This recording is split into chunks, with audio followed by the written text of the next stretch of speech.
Hola, bienvenidos. Hoy hablaremos de un tema muy interesante. Capítulo 43. Insuficiencia respiratoria, fisiopatología, diagnóstico, oxigenoterapia. El diagnóstico y el tratamiento de la mayoría de los trastornos respiratorios dependen mucho del conocimiento de los principios fisiológicos básicos de la respiración y del intercambio gaseoso. Con frecuencia, el tratamiento de estas enfermedades es completamente diferente y muy variado. Esto hace que ya no sea satisfactorio diagnosticarlo simplemente como insuficiencia respiratoria. A continuación, asma, contracción espasmódica de los músculos lisos en los bronquiolos. El asma se caracteriza por la contracción espástica del músculo liso de los bronquiolos. Este obstruye parcialmente los bronquiolos y provoca una dificultad respiratoria extrema. La causa habitual del asma es la hipersensibilidad contráctil de los bronquiolos en respuesta a sustancias extrañas en el aire. En los pacientes menores de 30 años, el asma es causado por hipersensibilidad alérgica, especialmente sensibilidad a los pólenes de las plantas, y en personas mayores casi siempre es la hipersensibilidad a los tipos de irritantes no alergénicos en el aire, como lo podrían ser los irritantes del smog. La persona alérgica típica tiende a formar cantidades anormalmente grandes de anticuerpos de inmunoglobulina E. Estos anticuerpos causan reacciones alérgicas cuando reaccionan a los antígenos específicos. En personas con asma, estos anticuerpos se adhieren principalmente a los mastocitos, los cuales están presentes en el intersticio pulmonar en estrecha asociación de los bronquiolos y bronquios pequeños. Cuando una persona asmática inhala polen al que es sensible, esto quiere decir que ha desarrollado anticuerpos de inmunoglobulina E. El polen reacciona con los anticuerpos adheridos a los mastocitos y hace que estos liberen sustancias diferentes, como 1, histamina, 2, sustancia de reacción lenta de la anafilaxia, esta es una mezcla de leucotrienos, 3, factor quimiotáctico eosinofílico y 4, bradicina. Los efectos combinados de todos estos factores, especialmente la sustancia de reacción lenta de la anafilaxia, pueden producir lo siguiente: 1, edema localizado en las paredes de los pequeños bronquiolos, así como secreción de moco espeso en las luces bronquiolares. O también podrían producir espasmo del músculo liso bronquiolar. Esto quiere decir que habría una resistencia de las vías respiratorias que aumenta enormemente. El diámetro bronquiolar se reduce más durante la expiración que durante la inspiración en personas con asma como resultado del colapso bronquiolar. Durante el esfuerzo respiratorio que comprime el exterior de los bronquiolos, tenemos un esfuerzo mayor expiratorio. Debido a que los bronquiolos de los pulmones asmáticos ya están parcialmente ocluidos, la oclusión adicional resultante de la presión externa crea una obstrucción especialmente grave durante la expiración. En el tratamiento del asma tenemos que la prevención y el control a largo plazo son claves para detener los ataques de asma antes de que estos comiencen. El tratamiento suele consistir en aprender a reconocer los factores desencadenantes y tomar medidas para evitarlos. En caso de un ataque de asma, es posible que tengas que usar un inhalador de alivio rápido. En los medicamentos sabemos que hay preventivos a largo plazo que reducen la hinchazón o inflamación de las vías respiratorias, como los broncodilatadores de alivio rápido que abren las vías respiratorias inflamadas que restringen la respiración. En algunos casos es necesario tomar medicamentos contra la alergia. A continuación, hipoxia y oxigenoterapia. Cabe recalcar que estos dos temas van muy de la mano porque la oxigenoterapia es un tratamiento de prescripción médica en el que se administra oxígeno en concentraciones elevadas que tiene la finalidad de prevenir o tratar la deficiencia de oxígeno, hipoxia, en la sangre, las células y los tejidos del organismo.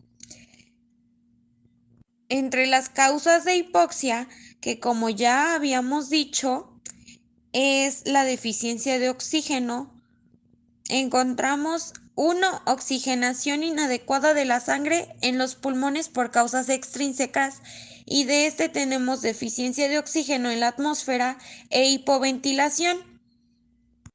La hipoventilación es una respiración demasiado superficial o demasiado lenta que no satisface las necesidades del cuerpo.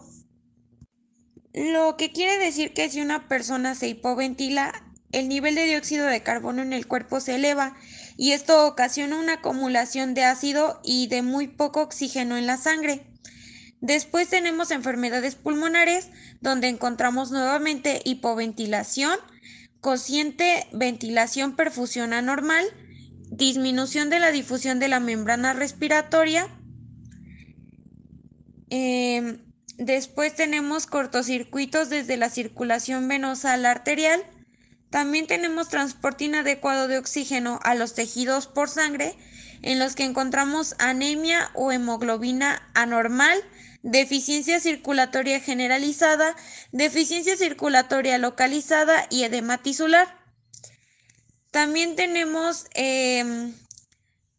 después la capacidad inadecuada de los tejidos de utilizar el oxígeno, intoxicación por cianuro, en la que encontramos intoxicación de las enzimas oxidativas celulares, disminución de la capacidad metabólica celular, y como efectos tenemos muerte en las células de todo el cuerpo, depresión de la actividad mental, esto puede terminar en coma, y reducción de la capacidad de trabajo de los músculos. En este esquema está representada la oxigenoterapia, en donde encontramos el flujómetro o cuadalímetro, que es un dispositivo que normalmente se acopla al manorreductor, y este permite controlar la capacidad de litros por minuto, el flujo, que salen de la fuente de suministro de oxígeno. Después encontramos el manómetro, que puede medir la presión a la que se encuentra el oxígeno dentro del cilindro, lo cual se indica mediante una aguja sobre una escala graduada. Por eso tiene como esta forma de reloj. También tenemos el cilindro de presión, que estos son recipientes metálicos alargados de mayor o menor capacidad, balas y bombonas respectivamente. También tenemos el manorreductor. Este se encarga de regular la presión a la que sale el oxígeno del cilindro. Y el humidificador, que es un recipiente al cual se le introduce agua destilada estéril hasta aproximadamente 2/4 de su capacidad. Continuamos con oxigenoterapia en diferentes tipos de hipoxia. El oxígeno se puede administrar, 1, colocando la cabeza del paciente en una tienda que contiene aire enriquecido, o también permitiendo que el paciente respire oxígeno puro o concentraciones elevadas desde una mascarilla. También administrando oxígeno a través de una cánula intranasal, como las imágenes que tenemos a continuación, en donde vemos la de la mascarilla y la cánula nasal, intranasal.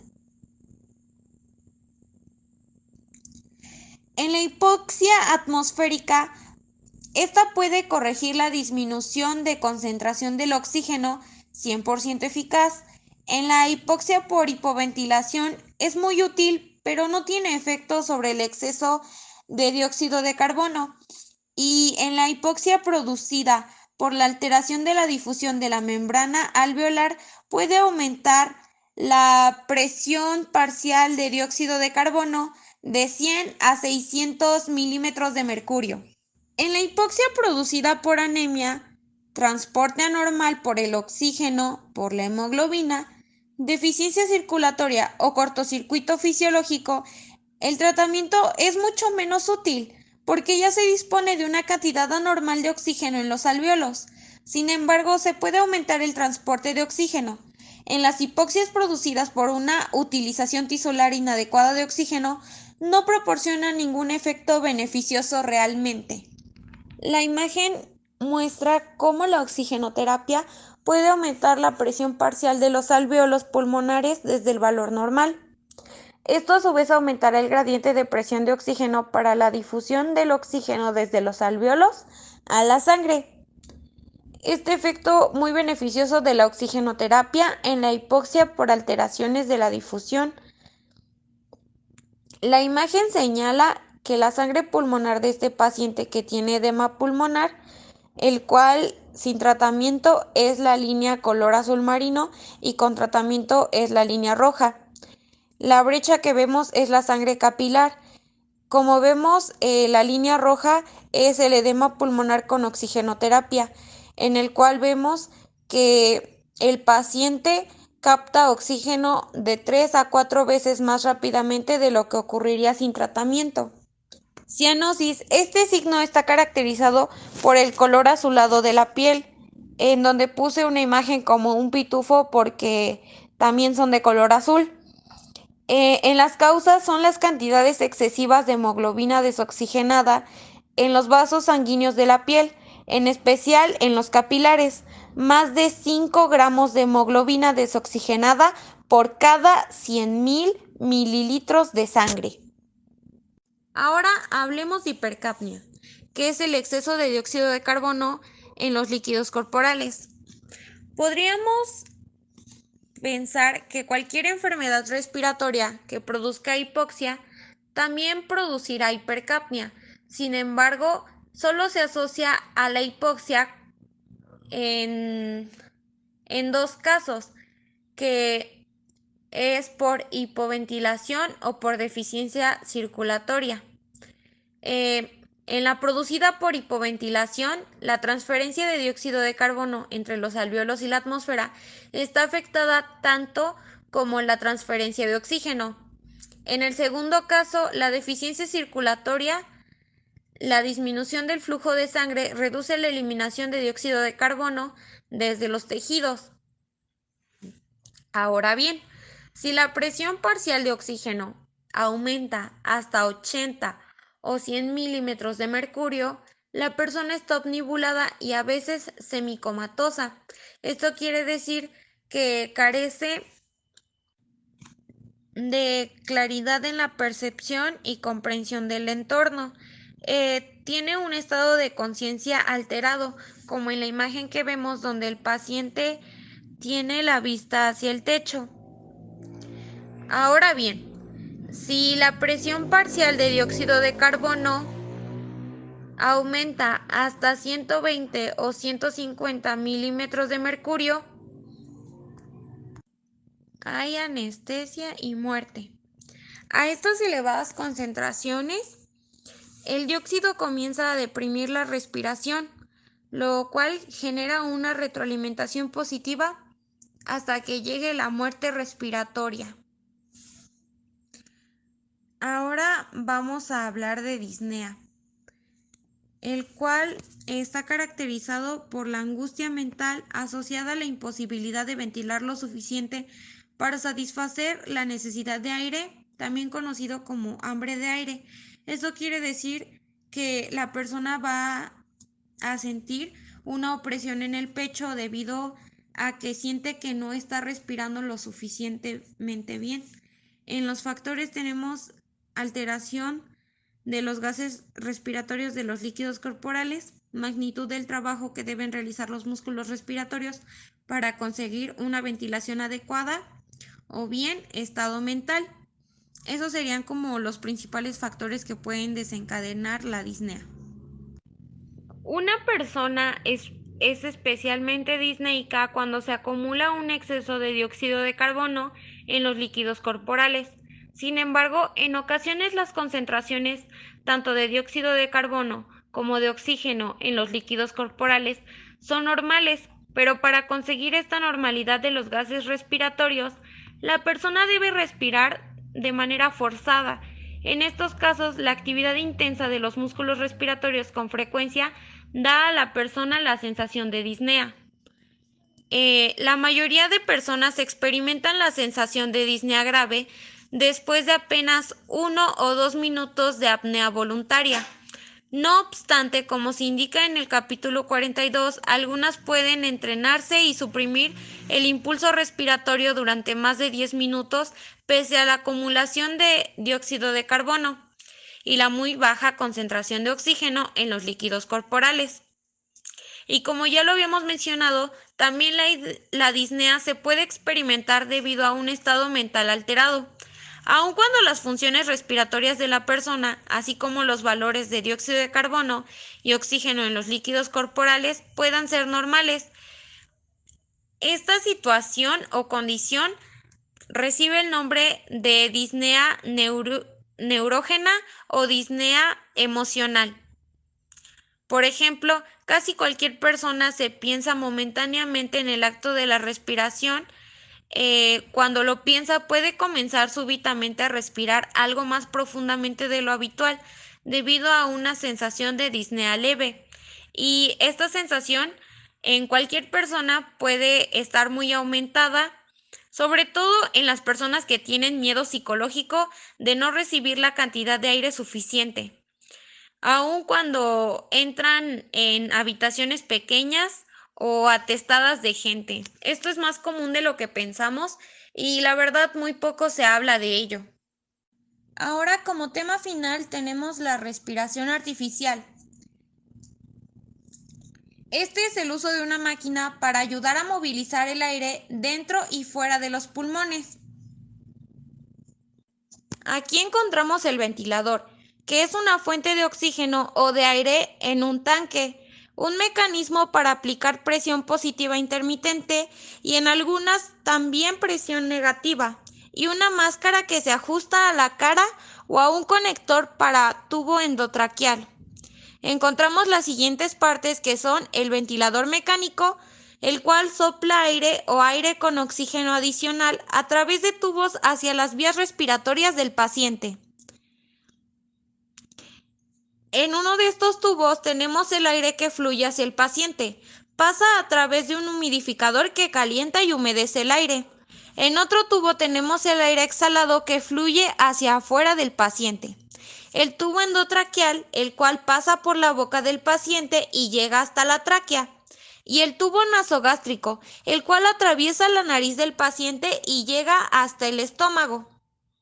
Estoy segura que, igual que yo, se preguntarán cómo funcionan estos respiradores artificiales, como el ventilador. Ahora bien, en el primer paso, el ventilador extrae el aire usado por el paciente a través del tubo insertado en su sistema respiratorio.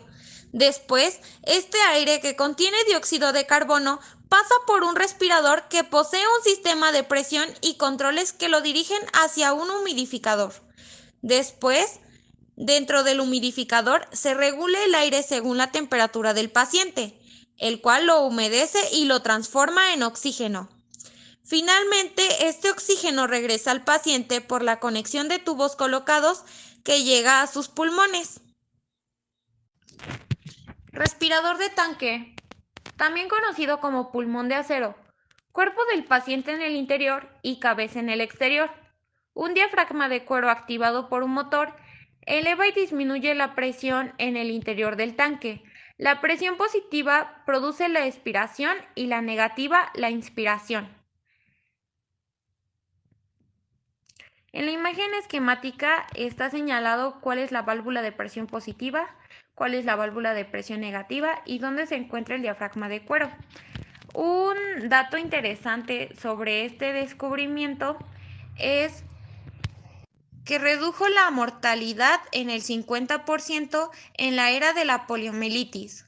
Los respiradores o bombas extracorporales, tanto de presión negativa como positiva, generan presiones que actúan sobre el tórax y a veces también sobre el abdomen para conseguir volúmenes de corrientes adecuados. De esta forma, al reemplazar la función de los músculos respiratorios, son capaces de disminuir considerablemente su actividad eléctrica. Los respiradores de presión negativa producen una ventilación similar a la respiración espontánea y no requieren la colocación de un tubo endotraqueal ni la realización de una traqueostomía.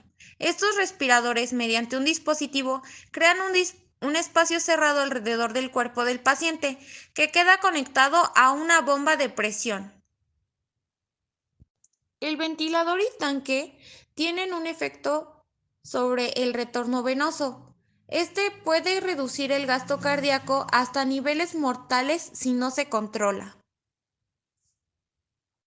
Gracias, llegamos al final del video.